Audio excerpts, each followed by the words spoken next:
welcome to a very special edition of Sideshow Live. Spooktacular Live is happening right now, and we have our special guest. Tom Gilliland.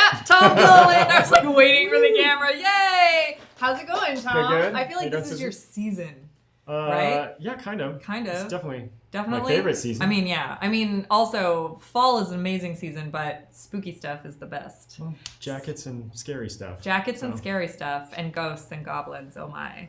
So for those of you who have never seen a show with Tom on it before, Tom is our creative director and mastermind behind The Court of the Dead. Some of us even call him the father of the underworld.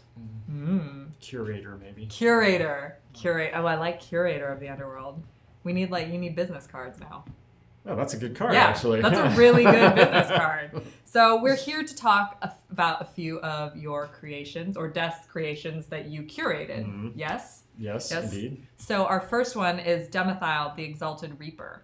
So tell us a little bit about, for those of you who are new to court, a little bit about Demithyle's position within the court. So the Court of the Dead, basically the fixtured group of sort of anti-heroes that support the All-Taker or Death. And largely because he's generally in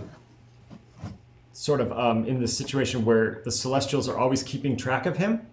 So he's constantly got to look for agents that can kind of do work for him. And in this particular case, the All-Taker was looking for a Guardian.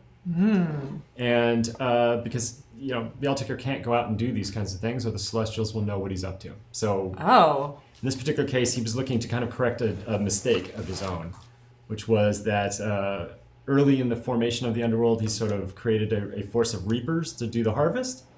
And these were like this... So what's the harvest? Well, the harvest of human souls, or mortal souls. So he collects them, the mortal world delivers them, if that makes sense. But in this case, he needed a guardian to kind of correct this mistake. The original reapers he created were sort of mindless and have fallen to the corruption of destruction. And he was looking for a replacement to be more, to have a greater sense of conscience. With this reaper. So this is where Demithyle comes in. So he's sort of built to become that sort of fixtured guardian of the underworld. He's originally made as one of 100 of these Mortis Knights that are designed to replace the old reapers, take their names, and replace them essentially all like lock, stock, and barrel. Wow. And so his origin kind of builds from that, and then that process he sort of comes online as a sort of spirit-born being.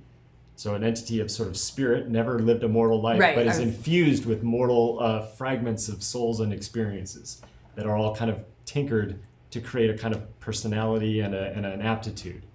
And so he, of this 100, proves to be the one that has kind of the special ingredient and sort of rises to the level of prominence and leaders and leads this Mortis Knighthood to victory in the story to kind of reset the sort of transition of who will be the Reapers. Oh my gosh. So force that is a little bit more, again, consciousness what's the word? They're a little bit more concerned about what they're doing, not just mindlessly doing it. And that's where the All-Taker's sense of redemption is kind of trying to be paid off. Oh my God. If we have to do this, we'll try and do this. I like that I'm supposed to be like turning the statue and making sure everybody sees it. And I just stopped to like listen to all the stuff. There's so much going on. I'm like, what are we doing? So So anyway, in that regard, he becomes the Reaper General, which is sort of the backbone on which the Underworld's rebellion gets built on. So it's sort of an Arthurian knight come Grim Reaper, sort of a noble ideal, but constantly sort of fighting that plaguing, nagging sense of destruction that's in the psyche of all underworld mourners. And he's no different, only he has sort of a greater capacity for dealing with it. And as such, he becomes sort of that person or that entity in the underworld that others look to as, well, look, like a stone wall, he stands resilient. We can do that too. So he's sort of that morale fixture. I also love that every single character in Court of the Dead is so complex. Like, there's no character that's like, this is just a general. He runs an army. It's like he's trying to make up for a mistake and lead this 100 and set a new example at the same time being torn from, like, it's so crazy cool, and I think that's why a lot of people are drawn to the court, because you have these characters that aren't just one thing. None of them are one thing. Well, I think like an anti-hero kind of constructs, that's where you find that. That's what I guess I've always been interested in, is this sort of right. There's always this character duality and these conflicts within them that I think create that kind of complexity. And I think that ultimately radiates a little bit more with what's accessible. So when we're this underworld world, it's not exactly, you can just dive into the deep end of the pool and feel cozy or whatnot. Right. So it's a little creepy and whatnot, but it's going to get you past that and into the themes that are in the hearts of these, or the souls of these characters. I think that kind of those challenges or whatnot that aren't exactly the same that we face, but are similar in that regard. We're like, hey, we have to make, sometimes some really crappy, hard decisions. Right. And sometimes we're in a spot where there is no great answer, but we have to kind of move forward and try and push towards our ideals.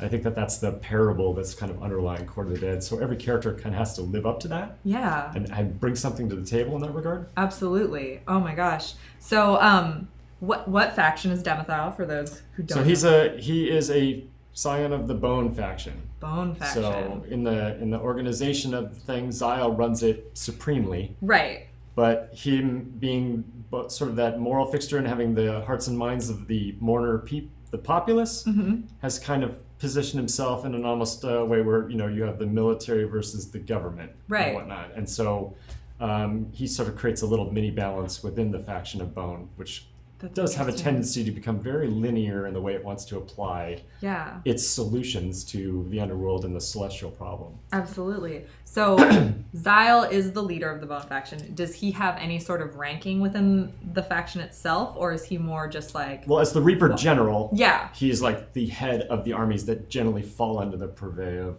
Xyle and the faction of Bone. They run that part of the organization. Okay, cool. I was making sure I knew where he he has like rank general is a very high rank, so I was like, is he just below Xyle? Like, I'm trying to figure out. Pretty much just below. Okay. Awesome. But the fact that he holds so much sway, she can't really just run amok without sort of getting his approval in that regard. He's almost like the checks and balances. Oh, 100%. I mean, the court is rife with checks and balances. Yes, it absolutely is. Once you dive into the court mythology, there's so many checks and balances that I find it fascinating, like the different types of magic and everything that goes into it. But that's the part that I'm like, ooh, she's an osteomancer. That's cool. Like, that's awesome. All this, you play too much Dungeons and Dragons, and that starts to influence everything you do. So it's like, well, so how can these characters do things that are interesting? And when they fight, will they do this? And then in the off time. But they all fight so differently as well. Like when it comes down to it, like some of them use magic and some of them use like tactics, like war tactics, essentially. Well, the underworld is like a world that is both physical and spiritual. So when you're in it,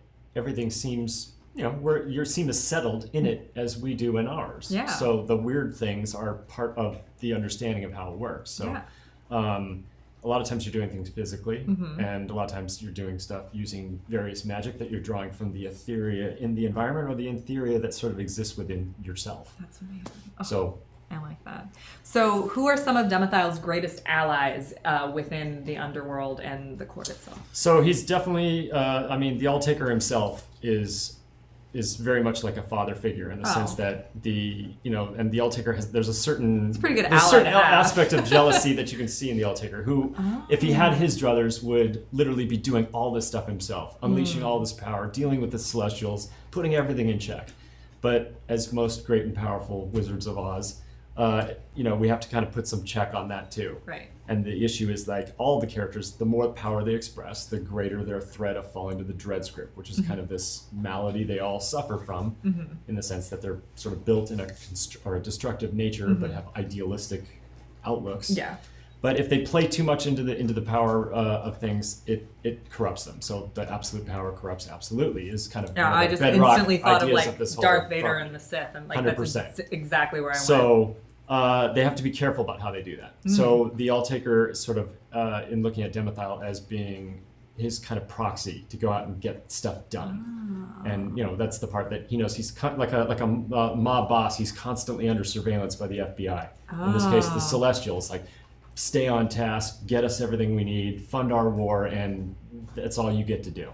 So he has to kind of sneak this out. So Demithyle basically gets to go on, sort of oversee, make sure the harvest is something that's judiciously handled, and also protect the underworld from all the numerous threats that it faces, both in the underworld and from the celestial incursions all the time. Oh, awesome. So he's a huge ally in that. And additionally, while he has a complicated relationship with Xyle, he has a very collaborative one with Elianastus, whom in his early formation sort of led him to a lot of spiritual truths that he was sort of able to sort of fixate on and build his own sort of mental foundation on. Wow. And I think that that's kind of something that he really relies on, is that sort of, self-determination, determine who you are. Yeah. And from there, everything else will, you can make decisions based on that, and that will be your guide. And Elianastus really kind of cultured that in him. She's kind of the great oracle and the head of the spirit faction. So she always has... She's my favorite character. She fixates on the why question, whereas bone and flesh factions are really on the how. How are we doing this today? Spirit's more like why or what's the big picture of this whole thing. I think he's kind of the one character in the pantheon that really does kind of accept the sort of spread of power in the underworld, and not the fixation on just bone as a sort of dogma that's all he can see everything through. I just think it's so interesting to have a bone character that's very much about like order and where things fit and process, to have their ally and like mentor be someone from the head of the spirit faction, who's very much like, like, why do you exist? How is your how is your existence like going to fit into a larger picture that we're fighting for? Like, that's an amazing combination. Well, especially there's that question of like, if you're being taught by someone, are you going to just become a sort of shadow of who they were, or is your responsibility the issue to kind of take that, learn from it, build who you are, and give back in the way that they had led their lives? And I think that's kind of the reflection that needs to be done. Yeah, but that's kind of the character you've created. He's done that. He's not just a copy of the leader of the spirit faction. He's his own man, or I don't know what he is. Is he a man? An entity. Entity. He's his own entity, and he can do as he will. But he takes what he learned and he built upon it. Yeah, and I think that the aspect of the underworld is this sense that there's always these echoes of the mortal realm. Like, what did we do here? How do our memories and everything else cascade in this world and influence what's going on there? Since they're kind of left to their own devices, and most of the entities that come into the underworld are from former mortals, it tends to take over the train of thought. So a lot of the ways we think and whatnot are similar to the ways the underworld mourners do as well. So that kind of, those that rise above are generally the ones that kind of can see the bigger picture. Right. And he's a character that, in the court definitely benefits from that ability. Wow. So who are some of his greatest foes? Well, people, I guess, who would challenge him the most. Well, generally rakers, which are, Dresgrip, gripped creations or entities that live in the underworld or whatnot. So anything that sort of falls to its destructive nature is something that he ends up, with the other Mortis Knights going out and kind of dealing with. There's all manner of like kind of huge true spirit kind of entities that live in the underworld that have become malignant. So there's monsters and wildlife and other sorts of things that some are really heavily perverted and others are just kind of existing and are shadows of either the celestial realm or things that have kind of naturally kind of created themselves in the underworld. Wow. I guess in terms of character,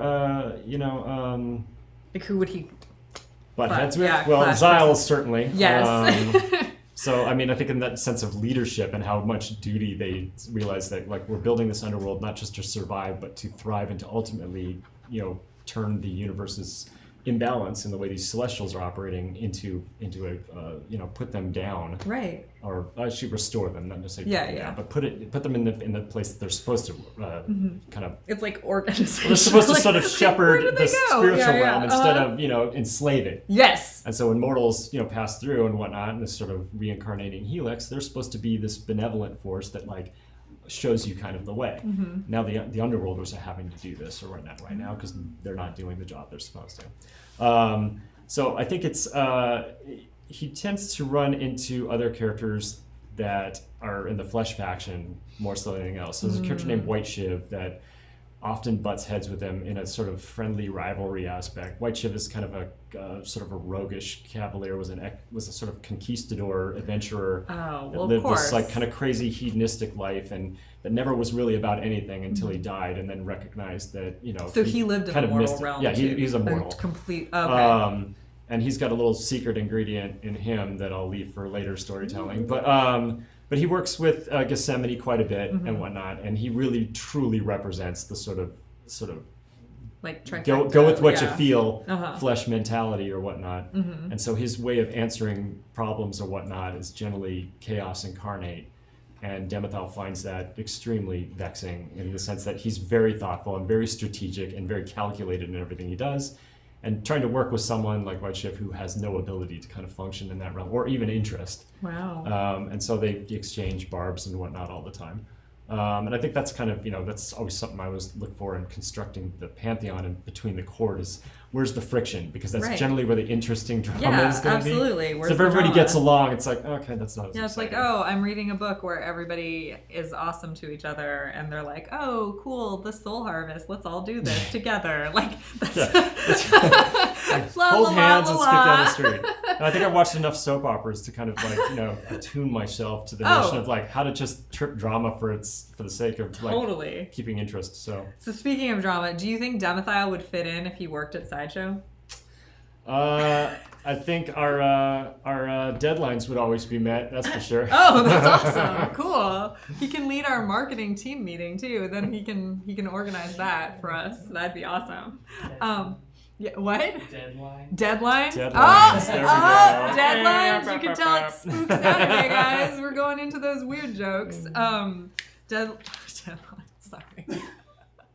All right. So if Demithyle could give us in the mortal realm a piece of life advice, what would he want to pass on to us? I think it's a little shades of what I said earlier. I think it's that notion of like, know yourself and really, really be solid in that. And from there, your decisions, which will always be difficult, and you should expect them to be, can always at least be done from the point of view of knowing that you've been true to yourself and your ideals. And I think that's the crux of what he represents for the world in that regard. I love that. That's so good. So for all of you who are following along with our Spooktacular deals, you guys are going to want to head on over to side.show/Exalted Reaper and see what deals we have going on for this guy. For Demithyle.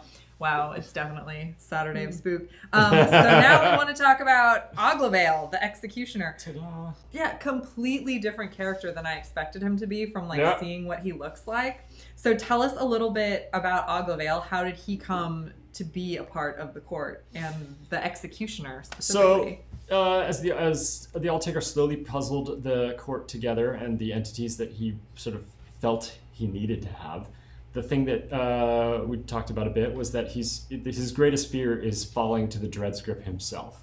Because at that point, then all is lost. Yeah. The entire fixture will go away. The Celestials will see the hole in the defenses and just pile right in and just destroy everything. So that sense of duty and that sense of fear. Well, and then there's also that aspect of again, the Alltaker is is a demigod, but is sort of an orphan demigod. Doesn't really know the origin of how or why he came to be. He just knows what he's been forced to do. But so then in building his own sense of self, he realizes that and his compulsion for realizing what the mortals are about, realizes, wow, there's way more at stake here, and I have a significant role in fixing this. Right. Not sure how I'll do it, but I know I must try. But what I fear most is in the trying and the amount of things I'm going to have to test or whatnot. The test of myself that I fear most is, will I fall to the temptation of seizing the power that's right there in front of me that would give me a huge advantage at taking out our enemies and sort of settle this celestial question and put this all in check right now. I want to see a soliloquy that Death just does, just like Hamlet style, where he's like I want to see a play. Well, there's gonna be plenty of those. Yeah, like a Shakespeare style play, but Death being the main. Well, I mean, he is the main character. Well, you see, in the Demithyle novel that we're writing right now, yes, the Alltaker and Demithyle have a lot of discussions together about what they're doing and why. And the Alltaker is very forthcoming about his flaws and where he's gone wrong. And then I want Demithyle to leave the room, and then Death to just like, you know, in his mask, like to put on the mask and then do like a soliloquy and then walk off stage. Oh, well, that you should expect to get paid off on. So, but yes, I can't wait. So that fear, though, drove him to realize I need someone in the court that can serve as a check to me. And so he created Oglavaeil as sort of the executioner in mind. But when he thought executioner, it wasn't so much to serve the judicial system of the underworld, to just execute mourners and whatnot. It was essentially to execute him. So should he ever fall to the Dread Script, he's impregnated a piece of himself into Oglavaeil that would give him immense power to defeat the All-Taker himself. Wow. But in the process of making it, he created Oglavaeil with an almost infantile kind of psyche. Which is why I really like him. So, well, he looks like this horrendous, monstrosity. He's so sweet. It's a bit like, it's like the Carla Frankenstein. Yes. So, and there's the aspect of, the flower bit. And if you look, there's a comic book that we did, a little intro story that sort of shows Oglavaeil kind of going about the business of having to sort of, be judge, jury, and executioner. And there's a little bauble in there that kind of throws off to that. Yeah. But so his psyche is one where he really resents the role of executioner and really longs to be free of this responsibility, but recognizes what the All-Taker has asked of him to do and realizes that that's kind of his deal with the All-Taker and a role that he will fulfill because he's taken care of in that regard. Yeah. And he's a part of the Spirit faction because that's this kind of thinking where it's like we got to think about the big picture and we got to think about the why of everything and whatnot. And this incongruity within Oglavaeil is this sort of innocent executioner kind of plays to the way the Spirit faction kind of sees the way all things kind of play out. Yeah. So while Oglavaeil does get roped into the politics of the underworld and often has to put people under the sword or whatnot, which essentially destroys them, so scatters their etheria into micro components and just puts you back into the dust of all things in the universe, or the great melting pot, or whatever you want to look at it. Every time that happens, it's with a significant pull at his spirit. And so there's that aspect of like, the consequences are weigh very heavily on him. I think that's what makes I like about him. Because every time you see an executioner in these types of like fantasy realms, the executioner's like, just like chops off heads. There's a little glee in it. Yeah, right? they kind of like it. So it was so I don't know. I loved him as soon as I found out like he was just so gentle, like at his heart. It's weird to picture, and you're probably gonna be like, Susan, no. But I'm just like, oh no, like Oglavaeil just really likes to go sit in a field sometimes and like think about his existence. Like I'm down with that. I think when you have that much weight on your shoulders, I think it's the simplest things that you look for to kind of just give you that rudder in the water that is so hard to navigate. Yeah, like he has a pet. Yeah. So where did Scratch come from? Scratch is kind of like indicative of the kind of beings that kind of roam and run about the underworld out in the wallows, which is the kind of the wildlands of the whole place. Exactly. Oglavaeil sits in the wallows. And there's a sense too that I always felt like animals have a soul and a spirit too, and that what happens to that. And then I wanted to kind of answer that in Court of the Dead in the sense that they too, when they pass, they drift into the underworld or whatnot, since they don't function in the same way with their etheria that mortal souls do. So the Celestials don't tend to pay that much attention to it. So it's just, it would get caught up in the cluster of it and it would just be strip mined out or whatnot. But those that fall into the underworld or whatnot tend to kind of inhabit different entities or whatnot, and they haunt different forms. So in this case, Scratch is kind of a dog-like wolf kind of creation. Was running about, and save the story for necessarily what happens exactly when they met. But when they met, it was one of those things where it was kind of they were both in need and they both served that need for the other. So at that moment, they realized that like what they did or who they were didn't make much of a difference, and it became a kind of partnership, which kind of reflects on the way that relationships in the underworld kind of work. Yeah, there is no. Unlike our world where we're very fixated on who loves who or whatever else, in the underworld it's like who you connect with is who you connect with. And sometimes that could be a book that's haunted with an entity and that you're interfacing with that. So There's a lot of ways to experience interaction with other entities. And are we going to see positive. a lot of that in the upcoming novels? So, like, Demithyle has his great sword Cryptborn, which he has kind of a relationship with, and then he has a steed that he encounters in this sort of true spirit realm that he draws in and creates a partnership. And Oglavaeil has Scratch. So a lot of the characters have things they touch on. Oglavaeil has that crazy awesome sword too. His swords are a little more tools. They don't really have any sentience, so not everyone's does. But that is the kind of thing that does. But that's good to know. A character like Kier, her sword Bitter Edge has a sort of consciousness to it too, and plays a kind of character role. But in this case, their relationship is built on kind of a mutual trust in the aspect that a sort of boy and his dog are kind of inseparable, and they don't really need anything else in the world to kind of get by. They've got each other. Oglavaeil so much. Explain away all the scary parts. I know, because you look at him and you're like, oh, he's kind of creepy looking. He's these giant horns. Like, if you look, he's, if he's coming for you for an execution, that's when the scare is really going to come down. But I feel like if Oglavaeil was coming for me, I would understand. Like, I would know the weight that goes into it, and if he's coming for me, I really would be like, all right, have at it. Yeah, kind of just I even if you knew it was wrong.